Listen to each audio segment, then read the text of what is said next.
In the middle of the Pacific Ocean, there was an island where thousands of rats and millions of penguins once lived together. But no one could have imagined how terrifyingly this situation would one day unfold. In the early days, no one paid much attention to what was happening on this small island.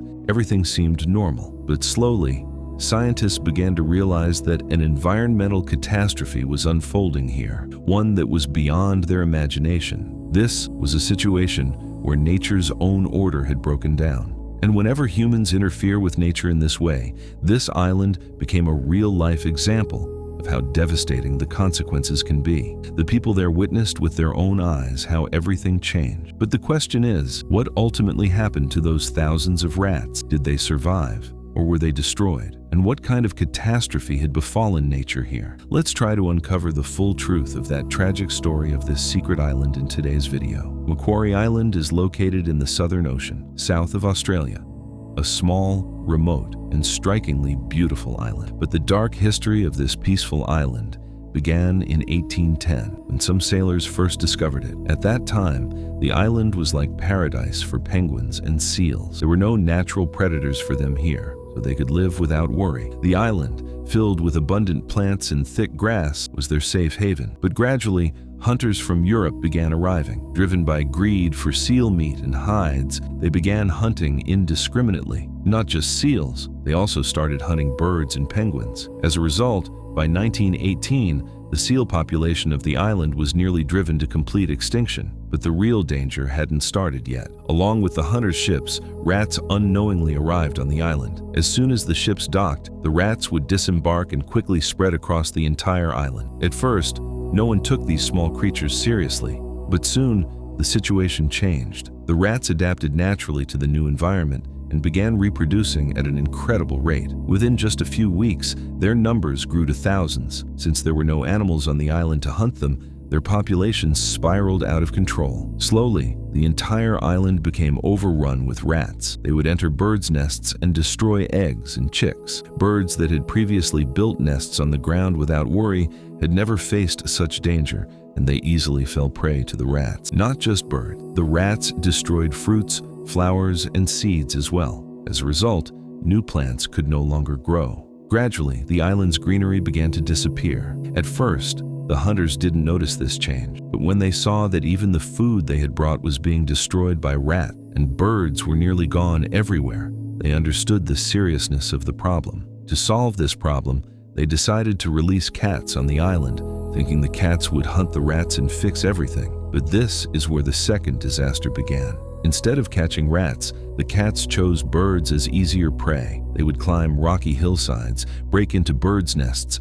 and easily catch and eat them, because catching a bird was far easier for them than catching a rat. Gradually, one wrong decision after another made the situation even more terrible. The number of cats grew steadily. Each year, these cats killed around 60,000 seabirds. As a result, countless bird species began going completely extinct on the island. The situation became so dire that eventually the entire island seemed to belong only to rats and cats. But it didn't end there. Yet another terrible problem began. During long sea voyages, sailors used to bring rabbits for food. Similarly, European hunters also released rabbits on the island, thinking that if they multiplied, there would never be a shortage of food. But there were no predators on the island to control the rabbit. So, alongside rats and cats, the rabbit population also grew rapidly. Gradually, the rabbits began eating small plants and shrubs. These very shrubs were where albatross birds would build their nests and hide. But with the vegetation destroyed,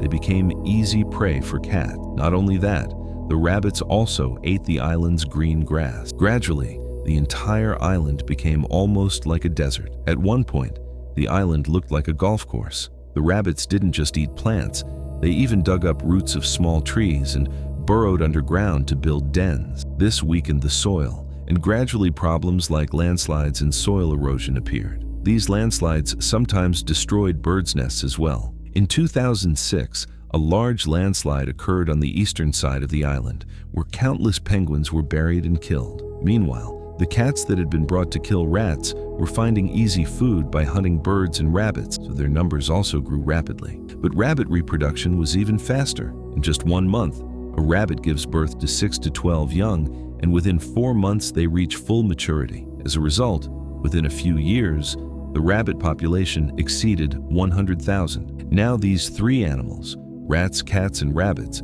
together were destroying the entire island's ecosystem. Slowly, the green grass and plants nearly disappeared entirely. Birds also stopped coming to the island. Around 15 to 20 bird species suddenly vanished during that time. The island that was once full of biodiversity had now become virtually a pile of ruin. Finally, when the government learned of this dire situation, they decided that the lost biodiversity of the island had to be restored no matter what. The Australian and Tasmanian governments began working together, and as a first step, decided to remove the cats from the island. Traps were set everywhere, and cats were caught one by one and removed. Within just 2 years, nearly 5,000 cats were shot and killed. But as soon as the cats were gone, a new problem emerged. The rabbit population suddenly began increasing terrifyingly. These rabbits had eaten nearly 70% of the island's grass and plants. This problem became even more severe than before. The Australian and Tasmanian governments then launched another major mission with a total cost of approximately $24 million. The main goal was to completely eradicate rats and rabbits from the island. They first targeted the rabbits. Scientists devised an innovative method. Since rabbits love to eat carrots,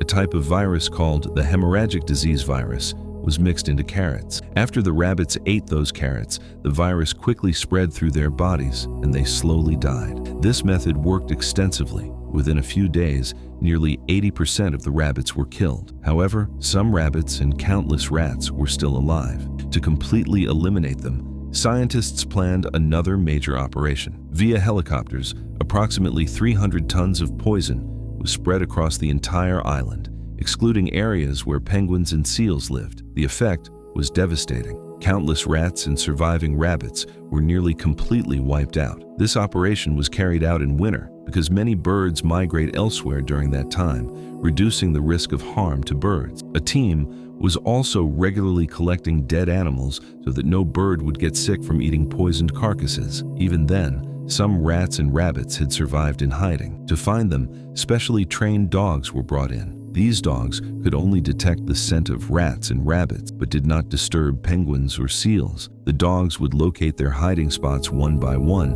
and scientists would finish them off. Finally, after several years of effort, it became possible to completely eradicate rats and rabbits from the island. After a long struggle, in 2014, it was announced that Macquarie Island is now free of rats and cats. The island that was once turning into a desert came back to life with greenery. Even the lost birds slowly began to return. If humans had not made these mistakes in the first place, would this beautiful island have ever faced such a catastrophe? And would humans have ever had to take such drastic measures? In today's world, are we still making those same mistakes? You can share your opinion in the comment box below. If you enjoyed today's video, please give it a like and subscribe to the channel. See you in the next new episode. Thank you.